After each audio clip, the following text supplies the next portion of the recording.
Salut tout le monde, c'est le pasteur Baron Bala. Bienvenue à Praxis et à notre cours de Christologie et homilétique. Nous sommes au chapitre second où nous sommes en train de parler des différentes sources de Christologie. Comme nous l'avons mentionné précédemment, vous savez, la venue de Christ ou l'incarnation de Jésus-Christ est une invasion de la vie de Dieu dans la vie, dans les affaires des hommes. Et de ce fait, tout le monde a le droit de pouvoir emprunter une quelconque démarche visant à le conduire à déterminer l'identité de la personne de Jésus-Christ.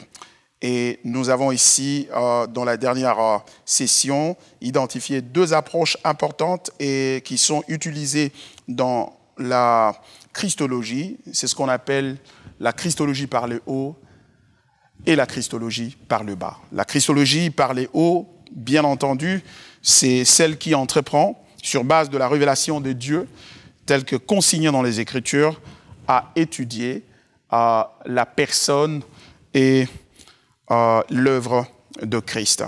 Donc la Christologie par les hauts se base sur la présupposition que la Bible est la parole de Dieu. Et en tant que tel, personne ne peut dire mieux que Dieu sur l'identité de la personne de son Fils et donc de son œuvre. Et de ce fait, cette approche-là se limite essentiellement aux Écritures. Et c'est pour cela que nous avons dit que c'est une approche par les hauts.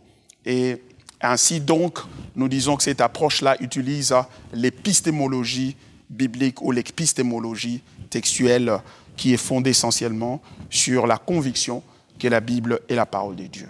Et cette approche est abordée par ceux-là que nous appelons les évangéliques, c'est-à-dire ceux-là qui se distinguent des théologiens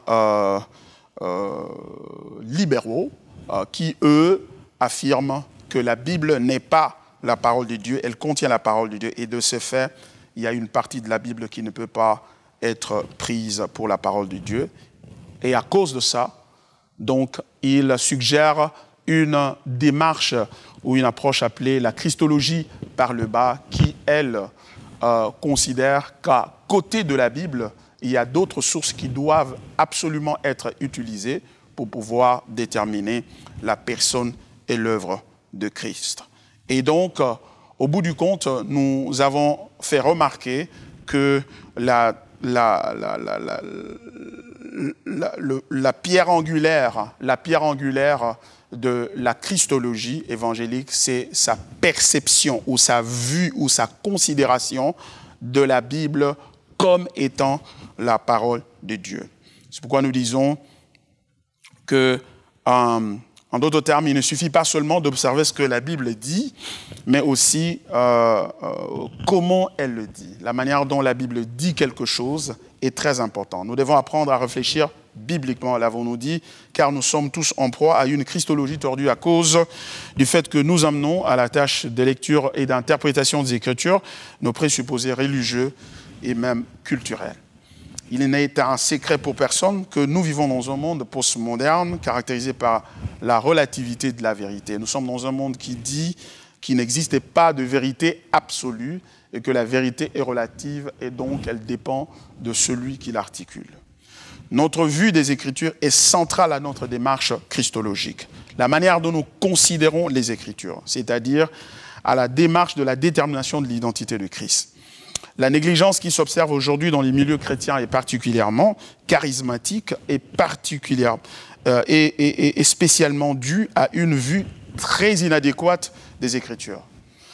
Alors, cette vue inadéquate est souvent due à une christologie déficitaire, qui à son tour est le résultat d'une préoccupation anthropocentrique, c'est-à-dire centrée sur l'homme, une préoccupation anthropocentrique de la spiritualité. C'est-à-dire les besoins de l'homme et ses expériences ont une place tellement centrale, on dirait même prépondérante, dans sa motivation à chercher Dieu. Si bien que lorsque ce dernier est satisfait, il s'inquiète très peu de contours de l'identité de Dieu qu'il a exaucé.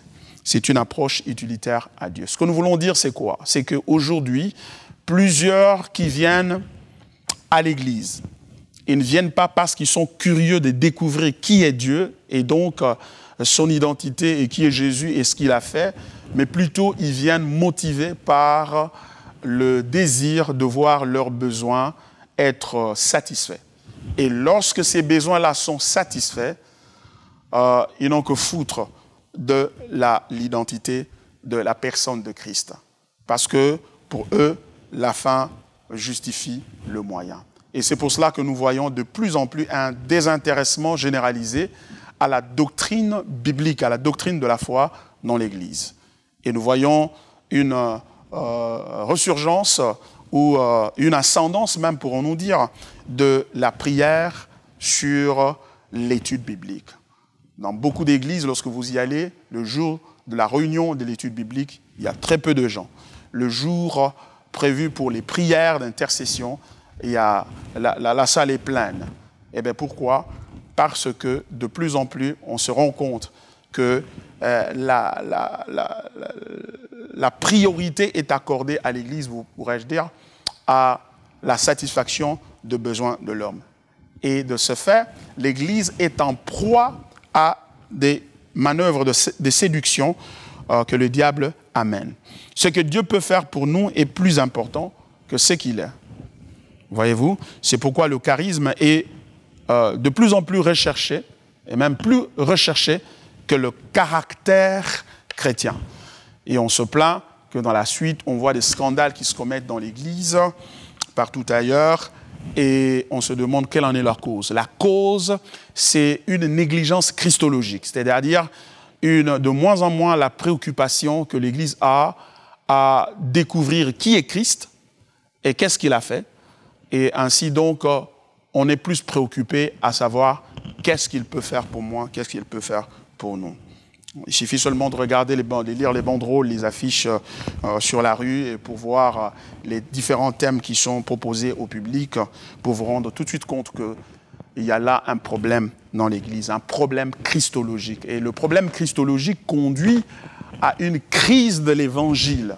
C'est pourquoi vous avez vu, lorsque le Seigneur Jésus a posé la question à Pierre, ou plutôt à ses disciples, qu'est-ce que les gens disent que je suis, hein?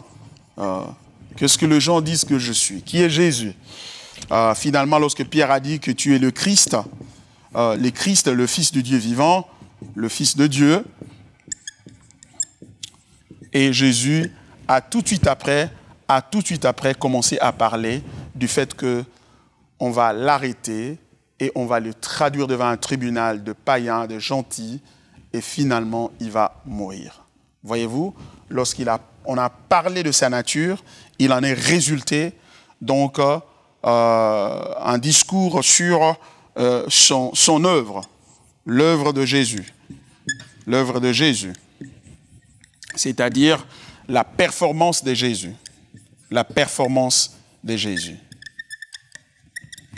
Et il n'y a pas meilleure définition que de dire, meilleure définition quant à l'Évangile que de dire que l'Évangile, c'est la performance de Christ qui sert à Dieu de base pour notre salut,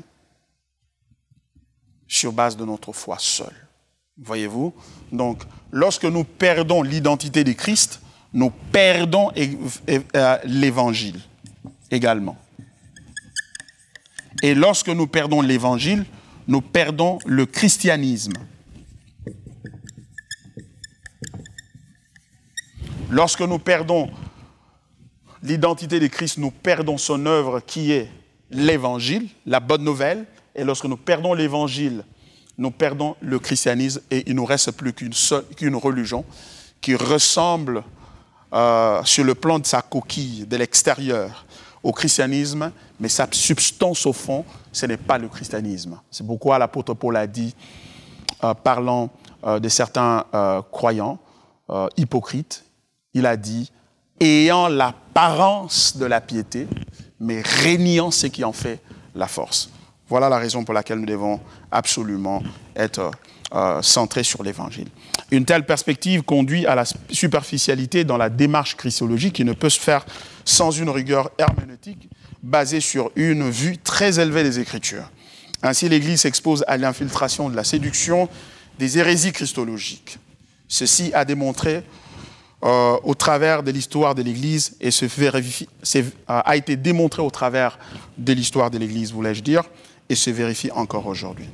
Naturellement, pour éviter cette erreur, il faut avoir une vision théocentrique de la vie qui n'est possible que lorsque la Bible de laquelle cette vision émerge est considérée comme la parole de Dieu, la vérité absolue et l'autorité suprême de la foi. En d'autres termes, sola scriptura, seules les Écritures, doit être un principe non négociable, c'est-à-dire avant d'ouvrir la Bible pour chercher à déterminer l'identité de Jésus, il faut d'abord l'ouvrir pour établir ce que la Bible dit d'elle-même. Et ça, c'est vraiment important. Ce que nous voulons dire ici, c'est que il ne faut pas vite se précipiter à vouloir déterminer qui est Jésus. D'abord, il faudrait s'affirmer dans son approche et dans la source, affirmer la validité de la source que nous allons utiliser pour pouvoir déterminer la personne et l'œuvre de Christ. Alors, ainsi nous disons que, en tant que christologue ou personne engagée dans l'étude de la personne et de l'œuvre de Christ, nous devons ouvrir la Bible 2 fois. D'abord, lorsque nous venons à la Bible, nous l'ouvrons d'abord pour une toute première fois pour déterminer ce que la Bible dit au sujet d'elle-même. Et c'est cela qui va déterminer notre considération vis-à-vis de la Bible. Parce que lorsque nous considérons la Bible comme la parole de Dieu, il va s'en suivre une certaine épistémologie, il va s'en suivre une certaine méthodologie dans la recherche ou dans la démarche de l'identification de la personne et de l'œuvre donc, de Christ. Donc, nous ouvrons la Bible d'abord pour une première fois pour dire qu'est-ce que la Bible me dit au sujet d'elle-même. Et nous apprenons que la Bible nous dit, dans 2 Timothée chapitre 3, verset 16, que toute écriture est inspirée de Dieu. C'est-à-dire toute l'écriture, l'Ancien Testament et le Nouveau Testament constituent l'écriture. Et elle est dans sa totalité inspirée de Dieu. Alors si c'est Dieu qui est en train de nous parler au travers des Écritures, il ne peut pas commettre des erreurs. Donc la Bible n'a pas d'erreur. Et non seulement qu'elle n'a pas d'erreur, mais que la Bible aussi est suffisante. Elle est suffisante pourquoi? Parce que Dieu ne peut pas nous donner sa vue des Écritures et qu'il en résulte qu'il n'a pas été suffisant dans son explication, qu'il n'a pas été complet, qu'il n'a pas été exhaustif dans sa présentation, dans son articulation de ce qu'il pense de la parole. Non, c'est pour cela que nous disons la Bible est inhérente, c'est-à-dire elle est sans erreur et elle est suffisante pour notre foi et donc par conséquent pour la détermination de l'identité de Jésus-Christ comme Seigneur et Sauveur. Et c'est là que la théologie évangélique va se séparer d'avec la théologie dite libérale, parce que cette dernière, c'est-à-dire la théologie libérale, utilise la christologie, l'approche que nous appelons la christologie par le bas, c'est-à-dire une approche historique qui consiste à se distancer du récit biblique. Parce que de par sa vue et sa considération des Écritures, la Bible n'est pas la parole de Dieu, donc par conséquent, la Bible n'a pas le dernier mot sur l'identité de Christ. Et donc, il faut recourir à certaines autres sources historiques pour pouvoir déterminer, en compagnie de la Bible, l'identité de la personne de Jésus-Christ. Donc, la christologie par le bas est essentiellement une démarche historique. Une démarche historique qui vise à déterminer l'identité de Jésus-Christ de cette manière-là. C'est-à-dire par une critique historique. C'est-à-dire que tout ce que nous identifions dans l'histoire comme ressource, ou comme, voulais-je dire, source, et qui parle de Jésus, nous ne devons pas prendre cette source comme parole de l'Évangile. C'est-à-dire, nous ne pouvons pas considérer cette source à sa valeur faciale. Nous devons absolument la soumettre à une certaine critique, à une rigueur historique pour pouvoir déterminer sa validité et donc sa capacité à contribuer à la formulation de notre christologie et donc de notre compréhension de la personne de Jésus. C'est pour cela qu'aux États-Unis, ici, on a constaté qu'il y a eu 2 tendances majeures dans la christologie jusqu'à ce jour. La première tendance, c'est ce qu'on appelle le paradigme de la recherche historique sur Jésus. Le paradigme de la recherche historique sur Jésus. Paradigme de la recherche historique. Paradigme de la recherche historique. Le paradigme, c'est-à-dire le modèle de la recherche historique sur Jésus. Aujourd'hui, nombreux sont ceux qui cherchent à découvrir le Jésus de l'histoire, ou le vrai Jésus de l'histoire. C'est-à-dire, pour ces personnes, ils disent que le Jésus que la Bible présente, ce n'est pas un Jésus réel. Ce n'est pas le Jésus qui a réellement vécu dans l'histoire. C'est un Jésus qui a été fabriqué, adapté par l'Église primitive pour nous inspirer la foi d'une certaine manière. Donc, ils font donc la différence entre le Jésus de l'histoire, c'est-à-dire le Jésus réel, qui se levait le matin fatigué, et qui allait faire la menuiserie pour aider son père et finalement manger, ainsi de suite. Et le Jésus qui rencontrait les gens dans la rue, le Jésus réel, ils disent, ce Jésus-là est différent de celui que nous peint la Bible par ses apôtres. Et donc, nous avons, selon eux, le Jésus de l'histoire et le Jésus de la foi, ou les Jésus de la Bible. Ils distinguent ces 2 Jésus-là. Et vous comprenez qu'une telle distinction procède ultimement de la considération que l'on a des Écritures. Vous voyez? Et ça, c'est un argument important qu'il faudrait saisir. Et ne vous laissez pas séduire parce que Jésus a dit clairement, nul ne peut venir à moi si le Père qui m'a envoyé ne l'attire vers moi. C'est-à-dire, pour que quelqu'un arrive à considérer la Bible comme la parole de Dieu et donc l'autorité finale de la foi, l'autorité ou la source finale, incontournable, incontestable de la Christologie, il doit premièrement avoir été touché par Dieu pour être attiré à Jésus. C'est pourquoi Jésus a dit à Pierre, ce sont point la chair et les sangs qui t'ont révélé mon identité christique, mais c'est plutôt mon Père qui est dans le ciel. Donc vous comprenez que lorsque le chrétien vient à la tâche de l'étude de la personne de Jésus, au moyen de la Bible, il vient déjà avec aussi un présupposé. Et le présupposé qu'il a émerge du fait qu'il a été touché par Dieu, il a été converti, il est né de nouveau. Et ainsi, lorsqu'il regarde à la Bible, il considère la Bible comme la parole de Dieu. C'est comme pour dire que sans cette touche de Dieu, sans cette transformation de l'œuvre du Saint-Esprit, il n'est pas possible de faire la christologie par le haut, car on n'aura pas de ressources pour y arriver. Donc c'est pour cela que les amis qui s'accrochent à Jésus de l'histoire et donc viennent à l'étude de l'étude christologique avec une sorte d'handicap. Une sorte d'handicap. Et cet handicap est tout simplement dû au fait de leur incapacité de pouvoir se tourner vers Dieu et donc de croire en Dieu. C'est pour cela, ne vous laissez pas berner par des gens intelligents. Il est possible d'aller entreprendre des études théologiques et sans avoir été converti. Et quelqu'un qui fait la théologie sans la conversion arrivera naturellement à des conclusions qui sont différentes de celles auxquelles une personne transformée, née de nouveau, va arriver.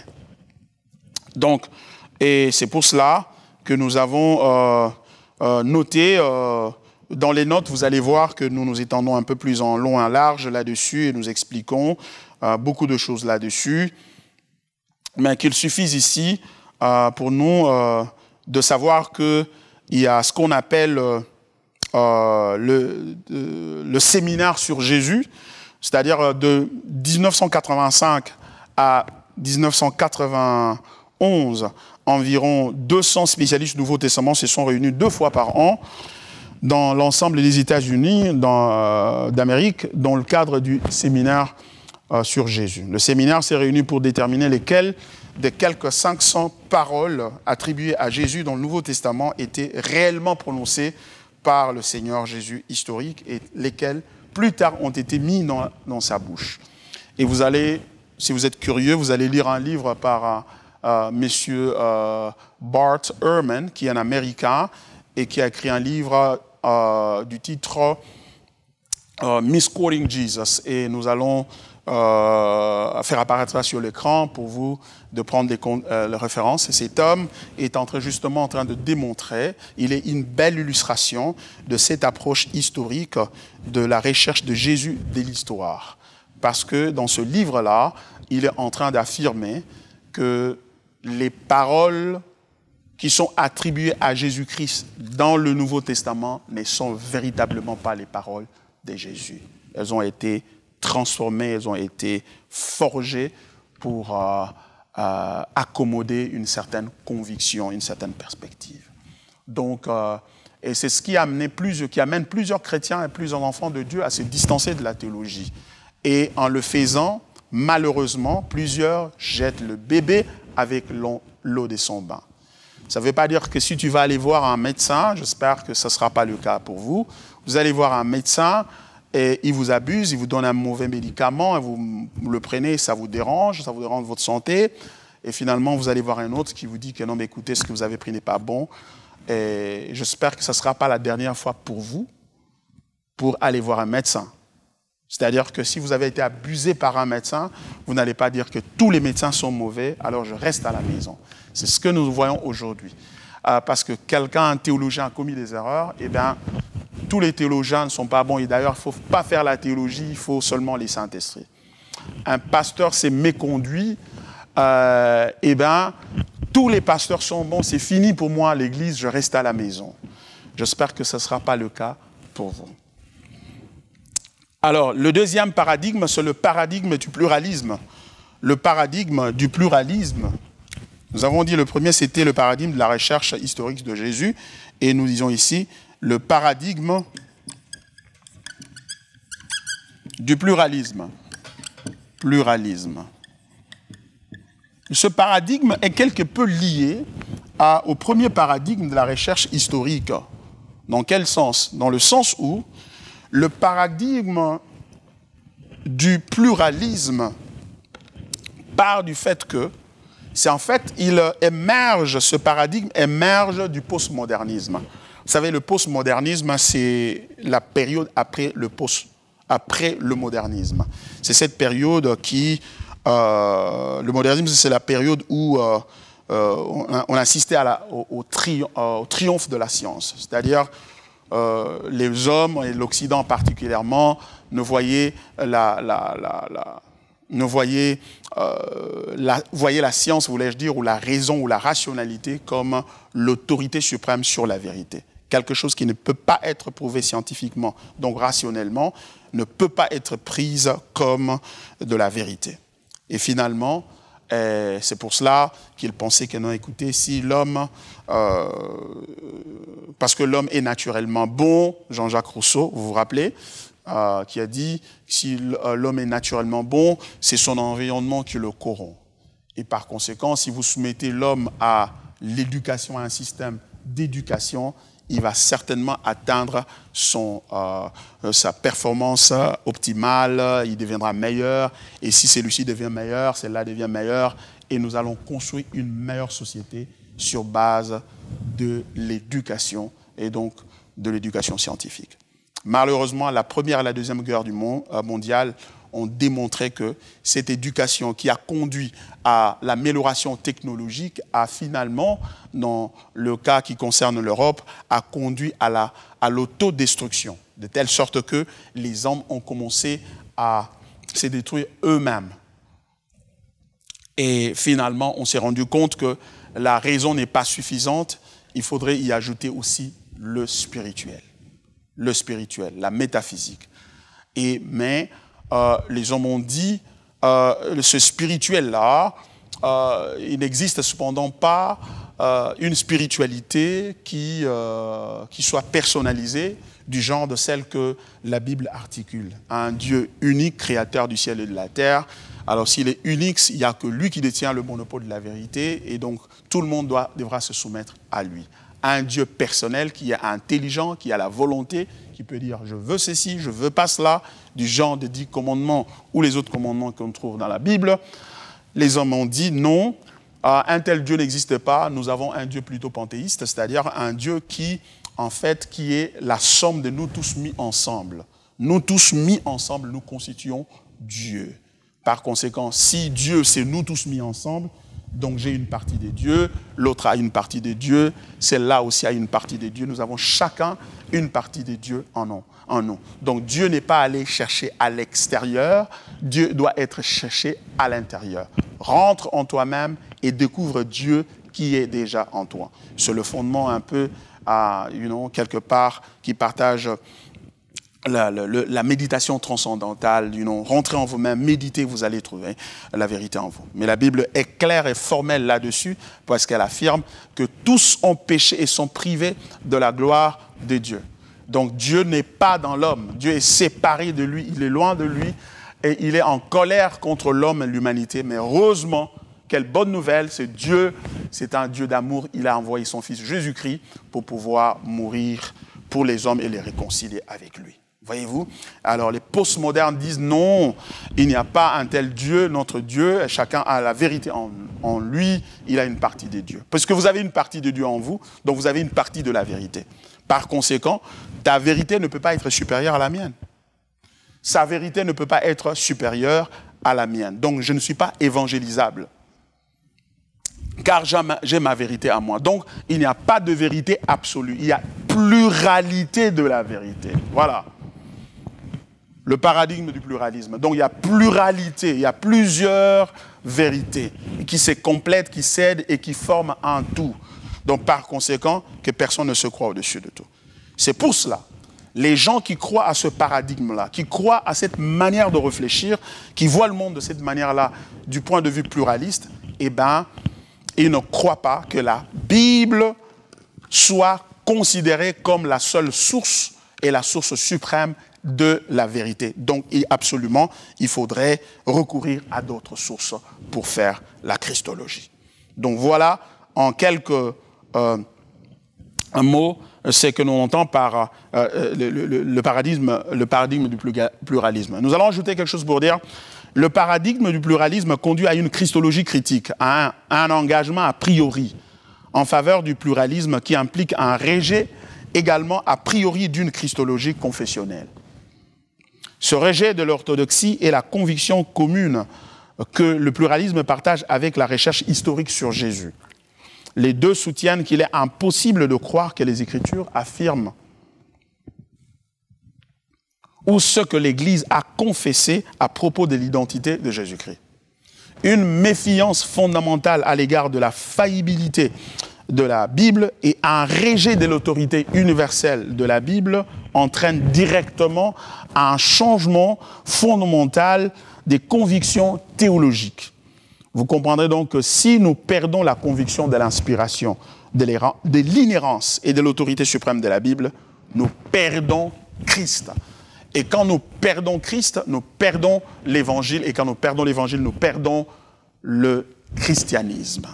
C'est pour cela, nous voulons croire qu'à l'heure qu'il est, le défi le plus important auquel l'Église est confrontée, il ne s'agit pas des défis des liens des familles, de réclamations, des démons et autres, mais plutôt le défi auquel l'Église est confrontée, c'est le défi de conserver une vue biblique de la Bible. Une vue biblique de la Bible. C'est-à-dire, comment savoir que la Bible est véridique et quelle est la vérité, quelle est la parole de Dieu? Nous disons, il faut consulter la Bible, il faut interroger la Bible elle-même à ce sujet, et la Bible va nous le dire. Et les autres, en nous entendant évoquer cet argument-là, ils disent que c'est un argument circulaire. Un argument circulaire, c'est-à-dire, comment tu sais que la Bible est la parole de Dieu? Ah, je sais que la Bible est la parole de Dieu parce que la Bible dit qu'elle est la parole de Dieu. Ils disent que c'est circulaire. Effectivement, ils ont raison. C'est un argument circulaire. Mais c'est la seule fois dans l'univers où la circularité est un argument fondé et juste. Pourquoi? Parce que celui qui s'exprime dans la Bible, c'est Dieu. Donc, en d'autres termes, on ne peut pas aller en dehors de la Bible pour établir l'autorité de celui qui a parlé dans la Bible. Pour établir l'autorité de celui qui a parlé dans la Bible, c'est-à-dire Dieu, car la Bible est la parole de Dieu, il faut se tourner vers Dieu lui-même. Car son autorité ne dépend pas de quelqu'un ou de quelque chose extérieur à lui. Et ça, c'est une œuvre qui ne peut être saisie que par la foi.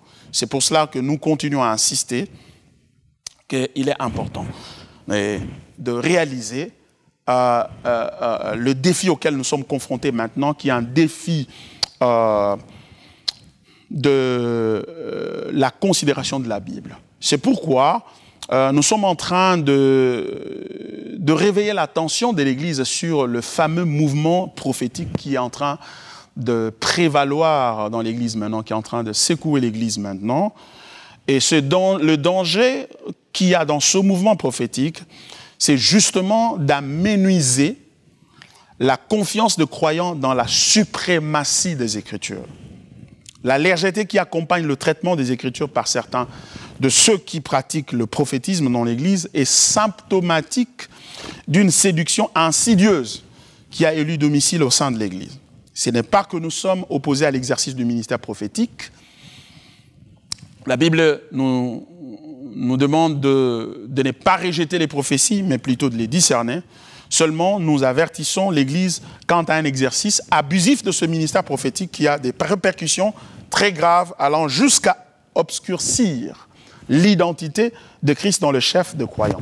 Le danger n'est pas que Dieu n'exaucera pas nos prières, c'est plutôt que la suprématie et la priorité de la satisfaction de nos besoins humains sur notre vrai besoin qui est celui de connaître Christ, qu'un exercice abusif de la prophétie occasionne est un désastre pour notre foi et partant pour notre salut. C'est pour cela toute prophétie doit être passée au peigne fin de l'examen des Écritures.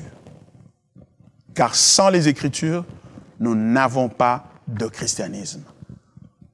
Ce que nous voulons dire, c'est que même si la prophétie te bénéficie, mais si elle n'est pas basée sur les Écritures, ne passe pas le test des Écritures, ce n'est pas une prophétie qu'il faut accepter.